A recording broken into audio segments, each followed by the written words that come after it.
Hey, what's up, guys? Looks like I got the last laugh. This is all kind of worked out in the end in its own weird way. But yeah, I mean, I've been saying semis are going to lead the rally, and once they obviously kind of cooled off, they're going to continue and push the market higher. Looks like that's kind of what's happening here. It wasn't easy, right? We talk about this a lot on here. That the easiest trade is usually not the right one, and the hardest one is usually the right one, and it will test you, right? It'll test your discipline, and it'll push you to the limit, right? Whether you have rules and certain structure that you like to trade, or there's a stylistic aspect to it. Sometimes these trades will force you to break rules or really just trust your conviction and stuff. And I did trust my conviction on TSM. I tried my best, right? I mean, I took ads off of this 168 spot to 165. Remember, I was adding this entire area here. And then obviously we had the engulfing candle here, 2 bar bear flag back into the bottom of the progression gap, and then we rejected and sold all the way to this zone here. And this took a lot of courage, right? This little sell-off here, especially with the way the volume looked at the time. It looked like it could have gone deeper, right? And if we pull like fibs from that high to that low, I mean, I was worried it would come to the 618. Contracts would have been down really bad at that point. And it's hard to have conviction in that, but I should have just trusted my levels and added one more time off of this progression gap here, because in my mind, right, it seems scary, but this was still just a higher low, right, on the daily and on the weekly, and it's important to recognize that and stay in tune with the thesis, stay in tune with structure. And I mean, a lot of people probably thought the market was correcting here, and it's a bear market. I saw that a lot during this period. And it's just not the case, right? Structure always reigns true and is supreme to a lot. And volume really wasn't that crazy now that we look back on it. Long story short, though, right? We did get the pop through 168. Remember, I took ads into my position here, and then we ended up getting another push up to 175, which is this zone here. And then what did we get, right? We ended up pulling back into this zone here at the top of 168, and I didn't take, or I did take ads here, didn't I? Oh no, I didn't take ads here. I was a little bit worried that we'd come down to 165, and I wanted to get better ads at the bottom of our zone. But you guys can see, right? This zone ended up being very, very crucial. This was a big spot, even though it knifed through, and it did break through here. I think this zone was virtually taken by buyers, right? So it didn't have reason to come down any further. We kind of printed an inverted hammer here with some of the lowest volume, right, that we saw in this consolidated zone, and it had every reason to go up.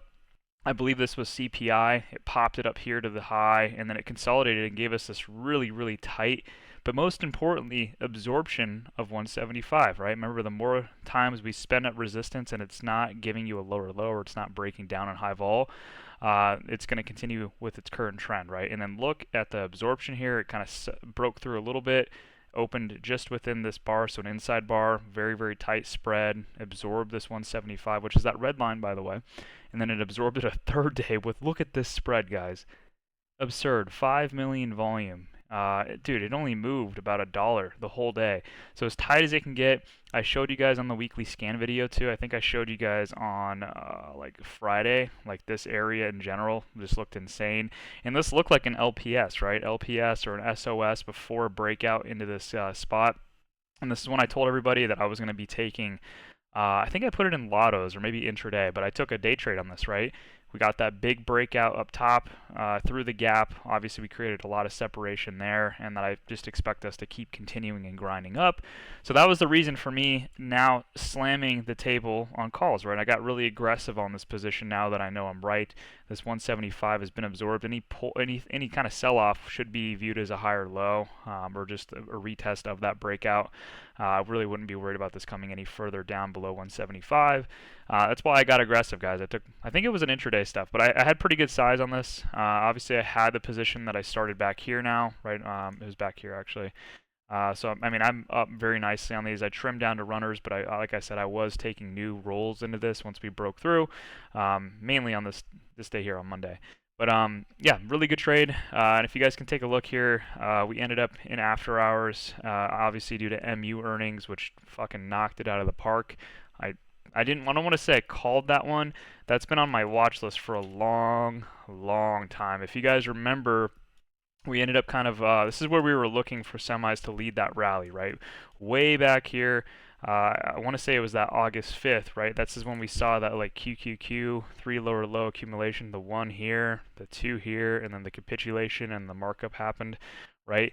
MU was something that was on the watch list at the time, and it marked up really nicely back into this old resistance, and it's going to be the same exact concept as TSM, guys. I really want you to get comfortable with understanding like footprints, understanding absorption of resistance, and then some of the best trades end up being when a resistance has been absorbed and you get a gap above, right, and then a pullback and hold. These are some of the best trades, right?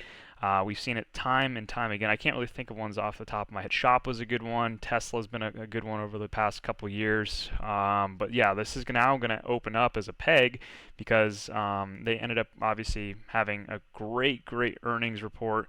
They moved up to 110.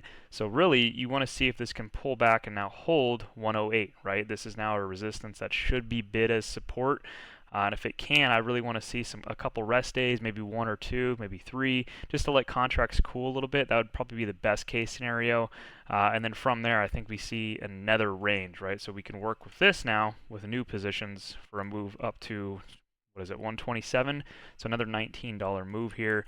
I have shares. I have technically like lottos, if you will. I did say I was going to take some of my position here, right, as we were kind of consolidating against these lows. Unfortunately, I wanted to get a bigger position. I did say that it kind of reminded me of Shop as well, where I thought we can get some kind of sell-off from earnings, hit 180 or 81.50, and then beginning to get that trend out, right? That capitulation type event, sweep out all these daily equal lows. Excuse me, right? Because you got to think a lot of people are probably going to buy this and then set their stop loss below that. Easy inventory collection if you can just bid below as a big buyer, have price come to you. You collect and get fills of those sells, and now you have the opportunity to buy those, which normally wouldn't be regular sell-offs or regular sellers, right? You're now collecting stop losses to be able to get the inventory or the fills that you need, and then obviously getting the markup from there. That would have been better. That would have been a much bigger and safer trade in my opinion. But all is good, right? All is good. That's why I positioned myself the way I did. But now we're going to be looking for a pullback onto this 108.78. And we're right around there, right? This is the reason that it's hovering here. I think in extended hours, it's like 110 now. So very simple. I mean, I had it drawn out, just kind of a pullback. Intraday, I might start it if it can kind of just hold here. I think the safest bet would be to let a daily candle close and, like I said, let it rest a little bit. And I think there's a whole new trade here. So MU is going to be a really big focus for me. To tie things back, I think TSM's done. I think this is over with. It was a good trade. It was fun. Well, you know, kind of milking this range here. It was not fun having that big 20K loss on this draw here. But it was nice being able to recover a decent amount, right? If we can get this pushed back up, I still collected about $19 or so. I didn't have the 80 contracts that I had before, so that is definitely a bittersweet taste in my mouth. But I was able to collect a good amount on this one, mitigate some of that losses by about a half, maybe 3/4. Obviously, I've taken other stuff that's kind of brought me back as well. But yeah, I can say that I've officially kind of washed this TSM trade away, right? So that's perfect. Probably going to close this one out and just look the other way now. Not really interested in this one anymore now that the imbalance has been filled. Next though, I mean, MU is going to be a big focus, guys. I just said that, so kind of keep this on radar. I like this format too. I feel like I can just talk and vent a little bit more. Also, I like knocking out the recap and the kind of watching what I want to watch moving forward. So MU is going to be a big watch for me.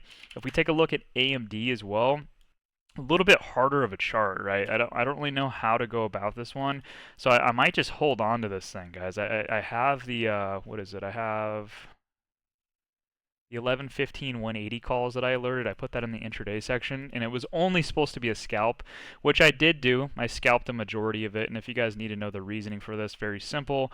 Once again, right, I view things in structure. I think a lot of people saw like a left shoulder here, head here, right shoulder. No, that's not how it works. This was trending, right? This is found the August low, higher lows across the board. I should have added here, right? But I wanted to see this zone be reclaimed, and I keep saying it. It was the redistribution support, because this was redistribution here, right? This was the UTAD that I mentioned. So you got to think there's a lot of support that was built here, and we didn't really funnel through it here on this lower high. And it looks like you may be like, what the hell, Josh? I definitely broke through. Weekly close underneath, right? So this is a big point of emphasis to get above and hold. So, I mean, if you guys can just even look at this and understand where I got in, best entry, yes, it would have been here, but you don't know, right? That could be a lower high. If you guys take a look at the volume, it really didn't signal, you know, like this was going to sell off. But there was a better chart. It was TSM. Remember, TSM was doing the same exact thing with support below that I trusted. The spread was tiny, right? TSM just looked like an overall better chart. But then we got the pop up above the resistance. What did I just say, right? When you go through basically a absorbed resistance, and you can gap above and pull back and test it. Those are some of the best trades, right? And this didn't get the explosiveness that I would have liked, but it pulled back into this spot, acted as support. And this is when I took this trade, guys. I took it right around the zone. And we got a nice pop up to this lower high here. Now, this is where I'm conflicted. I don't know if I want to take, because we're obviously going to open up higher than this red level or red zone now. So I don't know if I want to add again here if we pull back and then look for that move to 169. I might just hold what I have. We'll kind of see what it ends up doing. I think there's definitely better charts with better structure, although I do think this can print. If you guys want to do that, I'm not going to tell you to do that. It's not financial advice at all. You guys do what you want to do. I might do it on, on the low key, just take a couple contracts if it looks good doing this, but I don't think this is the safest entry. But I do want to keep AMD on watch just to kind of see how it reacts against 162, and this shouldn't have any reason to pull back to 155 again. I think that this should be, like I said, the pathway here, just to pull back and then go. You have to also look, just from the sell-off, right, it's pretty imbalanced. Although we do have a lot of volume and trading action here, I'm pretty sure if we even just pull up volume range profile, this area should be pretty polluted. But you guys can see, right? It starts to get a little bit looser as we make our way up, right? Obviously, we have that gap there. But it starts to kind of, where was it? It was right here when I zoomed in. Starts to free up right above this 162, right? You guys can see that, right? So it just depends on where we open. That's why I said it's a little bit trickier, but because we do have some trading action here. We obviously have the action back here, but this sell-off here was pretty drastic, and it happened very quickly, so it could mark up very quick. So I just want to keep AMD on watch. It's not my favorite, especially for new entries, but I will watch it. And then what else, guys? What else? Crowd, definitely still a watch for me. I didn't really like the action too much today, but you also got to think the contracts that we're in are a little bit spready. I think there was a 30 to 25 point spread. So that's why I was adding so lightly to this, guys. I wasn't jumping in and hitting buy at the ask, because you don't want to get those ask fills. You'll automatically be down 20%. So I was just peppering in, and you guys saw that in the chat. I was like, okay, I'm bidding 201. I'm bidding this. And I was just putting bids in one contract at a time. So I'm just sitting at 4 contracts. But this chart is super, super good, right? You got to look at it from a break of structure, right, perspective, as well as a change of character. We obviously found our low. We broke out through this gap here, which is very important, and I deleted it, so I'm sorry. So I'll just draw that as the white lines, right? So this was the area that we expected to hold. It was also important because we did get our change of character, which is our higher low against the lower highs and lower lows. So we're now changed kind of trend, if you will. And then we broke the lower high, broke through the gap, and we're pulling back for our break of structure as well as a pullback, right? And then the most important part is the spread is declining here, which I tested people in chat, and then volume is declining and diverging as well after a harmonic breakout, right? This is very harmonic here on the Friday September 20th candle. So this chart set up perfectly, guys.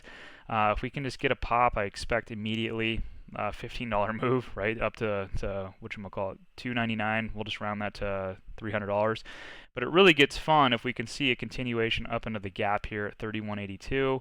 I think this can push all the way to the close, right, which would be 342.69 to 336. That's a fantastic move. Some of the lowest risk you'll have for this kind of trade, and you don't have to have a lot of size. These contracts will go crazy. It's a $57 move, right? If we can get it to target, if we don't get it to target and just take it off a little bit short, still $52. So this is well worth the trade, well worth the risk, in my opinion. So crowd's just going to be on watch, like I said, just kind of peppering contracts at the bid, and I'll be willing I haven't even looked at the EMAs, but I might be willing to just risk like the 9, right? I don't think I'm going to be super strict with this since I only have 4 against this 279 level. I think that's what it is, right? Oh, no, I'm sorry, 285. 279 was the 9 EMA. But I don't think I'm going to be too strict on that. I'm just going to kind of watch this against the EMAs. But ideally, this doesn't break below 285, which is this break of structure. Technically should be support here. I would like to see some volume kick in, or just a relatively strong pre-market, right, that kind of starts to kickstart this. So that's going to be pretty much it for crowd. Shop is something I'm watching still as well. I don't know how I feel about this one. It's holding 79, which is a pretty big gamma level from a dealer perspective. But I do think that this needs to pull back, guys, if I'm being completely real. The gap feels like technically down in this range. I'll just put it right there, like 77. And I think it would be healthy to have some kind of pullback here. So if this can pull back and just give us a kind of a retest of this consolidated high, as well as the gap back here, I do think that this continues. It's just got to be patient. That's been the number one thing, right? I mean, we kind of saw this even from my trading. Like I was getting frustrated all of August.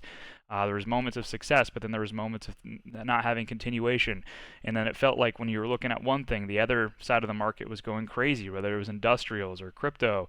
And it was really hard to just kind of focus on a couple names and really lock into them, especially when it felt boring. But you got to realize, right? Those charts are doing what they're doing for a reason because the money's flowing into them and those positions are building. Best thing you can do is just stay patient and just, dude, you have to treat this like fishing. Like I know it sounds weird, but you have to treat it like that because they will have payoffs. And a lot of these charts happen very quickly when they end up pushing, right? Because it rewards people that are patient. It really does. So I'm still going to be patient for this pullback here to add into those like November. I did mention I want November like 15th or whatever the expiration is after that 90C. I do think that this can have a pretty nice move all the way up to 83 to 89. We'll just round that to the $90 mark. So yeah, just got to be patient for this one for the rolls. I still have those March contracts that I've just kind of been riding out. But I want to keep this on watch still. This still looks very, very good, just from a volume perspective as well, right? I mean, this is clear as day, guys. Like it's the same thing. And this is why I said, like in the chat, you guys got to trade almost the same way every single time, or else you don't really have an edge. There's a breakout on harmonic volume through this lower high resistance. You had the break of structure. It pulls back on diverging volume. Then you get a secondary harmonic breakthrough, right? This might take a little bit of time to consolidate and breathe here at the highs, but it's the same exact thing. I mean, you hear stair-stepping for like kind of bullish movements all the time, and this is really what it is, right? And then I'm sure we'll see some kind of distribution, but I'm not concerned with that. I'm just going to keep my eyes on this one. Shop, I definitely still think needs to be at the top of the focus list. What else, guys? What else? Let me take a drink of my energy drink real quick. But yeah, I mean, like a lot of good people, or a lot of people doing really good. And then obviously, I'm not going to lie, there's a lot of people that really struggled with discipline and being patient, right? And a lot of people got caught in chop and in biases. And it is hard. Trust me, I know. The market sometimes doesn't make sense, but that's why I've been emphasizing to stay patient, lock in on a few charts, and yeah, stick to your convictions. But obviously, if things change, right, it's important not to be super, super heavy, especially with swings. That's why if you guys saw, ever since the TSM loss, where I had 80 plus contracts, I've been just swinging 10 max, right, so I can mitigate my losses and add as needed, and not really get emotionally attached to stuff and still make good money behind it. But what else did I want to look at, guys? I showed you guys, Intel, right? Did I show you guys Intel? Intel, I just posted this on Twitter not long ago, but this is primed, right? I think this is primed. We have a tax harvesting arbitrage, in my opinion, coming up here, and that has to be done pretty much before the end of the year, kind of in January. But I do think that this can happen even sooner than that. I think this can happen into the elections in November, but I do want to take like mid 2025, so like June contracts, 30C, right? I want to be targeting this previous low here. But if you guys can see, what does this look like? Right? I talk about this a lot on a daily time frame. It's very rare you see this on a higher time frame, like a weekly or a monthly. But what do we see here? One low, right? Lower low that was made here. Okay, what ends up happening here? Second lower low. What ends up happening here? Third lower low. And take a look at the volume. This third lower low, what is that? I guarantee on a monthly that's our footprint candle, right? There's a lot of activity here at this third lower low. And I think it's very, very strange that if we go back and we take a look at the second lower low, look at these spikes in volume that were occurring, almost like a floor is being made, right? Big buyers, big buyers, big, and then it marks up, it sells off on low vol, right? What is obviously someone's bidding down, and then it sweeps under with this crazy news, and then all your volume starts to kick in. This is a 3 lower low on the weekly, and I would even argue like kind of like your monthly. Like look at the monthly here, guys. Right? Look at the monthly volume. Something crazy is going on with Intel, and I want to be a part of it. It's very simple, but I think this chart really makes a lot of sense on the weekly here. So I want to bring this up, right? You guys can see. I'll show you guys the green line in a second. It's very simple though. It's kind of like your lower high or that that kind of like accumulation range high that I want to be able to get if this ends up rejecting this previous floor here. Right? You gotta take into consideration this is resistance. So if it can sell off and hold this, I'd be happy entering there and then looking for the markup. And really, I think this trade though confirms if it can hold above 24.59. This is kind of like your reclaim of previous support. Would be absolutely huge here, and then from there you have an insane imbalance, right? Which is just your daily gap fill, right, back up to 29.73, and coincidentally, that's where a lot of people have their averages at for that tax harvesting. And it's our opportunity to arbitrage that, but that is where a lot of people are going to be targeting, and they can get in again and avoid that wash sale before they end up having to claim those losses, right? So I really think that this can move back up to 30. So that's why I want to take the 30C for June. The reason I'm going to be going into the June contracts is just in case it sells off here. Let's say like I take calls of 24.59, I think it's basing, but it pulls back. Right, I'll just kind of hold on to those and then wait for it to hit 21.94, and then I'll add again at 21.94. And long story short, I'm willing to risk 18.84. Right, so just from a risk to reward perspective, let's just say entries there. We'll just kind of go here. That's a pretty good risk reward. It's 2.39. I'm going to take shares and contracts. If I end up getting in up here, right, I think I'll just kind of average in all the way down. So it's going to still stay a pretty strict 2.4 risk to reward. But, right, I'm going to be holding my shares or my contract, or I'm sorry, yeah, shares probably up here, right? And this should be very, very familiar with like Tesla and a lot of these trades that have these 3 lower low accumulations. They leave a lot of gaps behind on the daily and the hourly. So whenever they break through these resistance zones, right, they move very freely back up to these gaps, right? I guess recently Tesla would be the best example. Remember when it ended up ripping, guys, from earnings when they missed? And it ended up marking up to like 250, and all it really did was trade up to like hourly imbalances and daily imbalances, and it did it in like a week and a half. It was insane. I think this can do the same exact thing. So share-wise, I'm probably going to be holding this to like 37, maybe even 40. I have an imbalance here, there's an imbalance here, there's an imbalance all the way back up to 43. And yeah, I mean, this is one of the trades that I'm going to be really locked into going into the end of the year, and then obviously into next year as well. This one's going to take some patience, but I think this one's pretty low risk, and this is going to be a great share play. So that's really it. LRCX could be good. Lamb Research. This one has a little bit of work to do as well. Yeah, I don't know the exact level. I'm thinking there, like 857 would be a good spot. If it can kind of reclaim that whole weekly low, right? Obviously it closed above on the weekly, so that's why I had it a little bit higher. I had it right here at the open and close of those weeklies. So it's kind of give or take where the exact level is, but right around 870, 860. If it can just hold above this, I really think that this can start to have a big move back up to this gap here at 1062. It will not be 1062, and I really think a lot of interest is going to spark into this name once they have their split, right? Their split is a 10-to-1. That happens on October 3rd. I think this will invigorate a lot of new and fresh buyers with the price being a lot lower, as well as people getting in early to try to capitalize on that, right? You're going to have people that are buying into this so they can get that conversion and have more shares available. But it's just kind of a win-win situation. And this name's not really liquid anyway, so usually 10-to-1 splits really affect stocks in a bad way. This will actually, I think, will free this up a ton. So this is going to be like a tentative watch, just above like that 861, 871. So it would be right around like 80 bucks. And I think this can mark all the way back up to this gap here. So Lamb Research is going to be a big watch for me as well. And that's really it, guys. That's kind of what I think I should be putting my attention into. QQQ.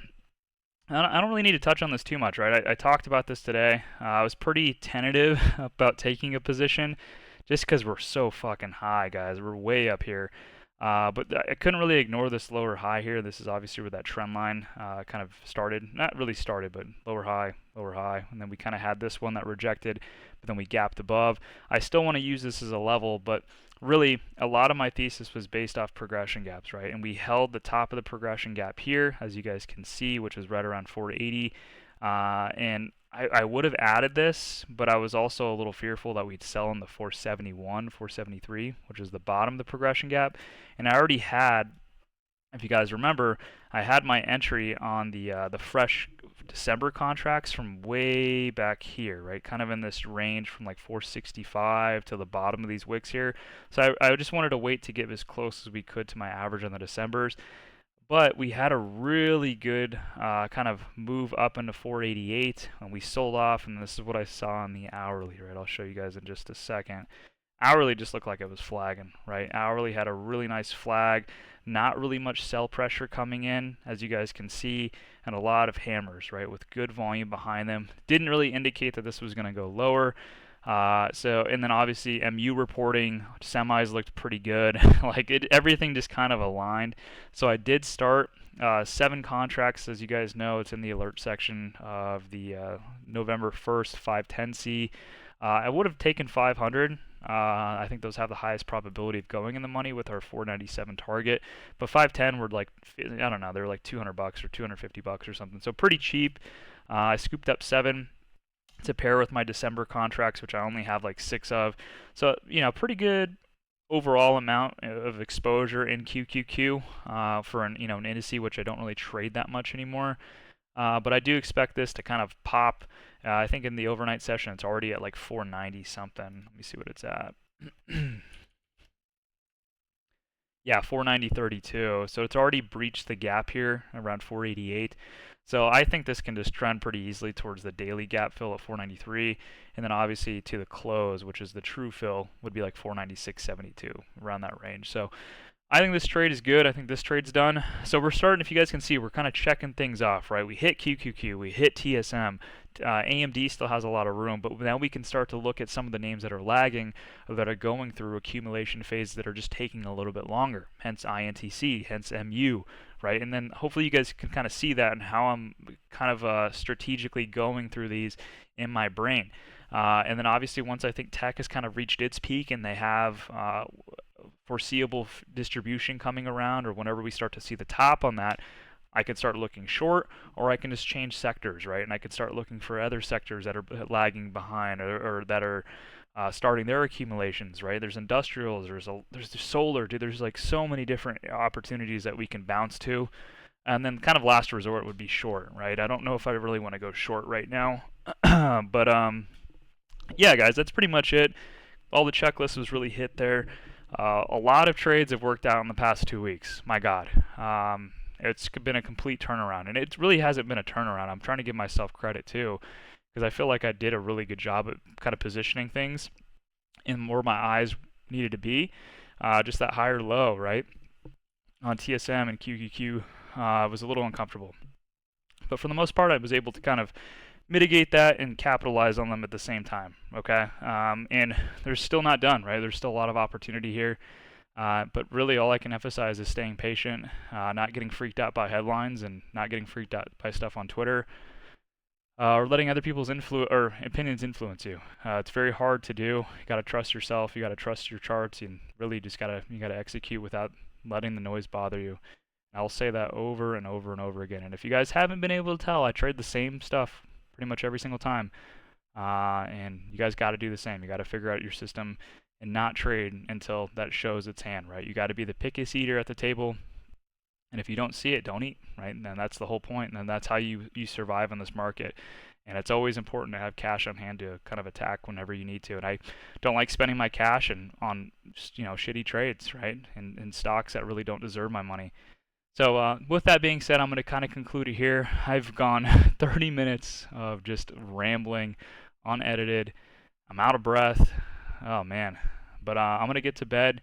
Ideally tomorrow we open up with some good money in MU, good money on QQQ, good money on TSM, good money on AMD. Man, I have a lot of stuff open. We'll see where crowd opens, where if I can take some ads onto those. But yeah, that's pretty much it, guys. INTC, MU, AMD are all going to be tentative watches. I shouldn't say tentative. AMD's tentative, but MU, as well as Intel and then Lam Research are going to be names that I'm going to be watching as well, with a little bit more aggression moving forward. And then obviously I'll start piling stuff on as things look good, but I don't want my watch list to get too big. But that's it, guys. I appreciate you guys as always. Love you guys. Thanks for those that have kind of stuck by me through that like weird August drawdown. But you know, it was weird because I knew I was right.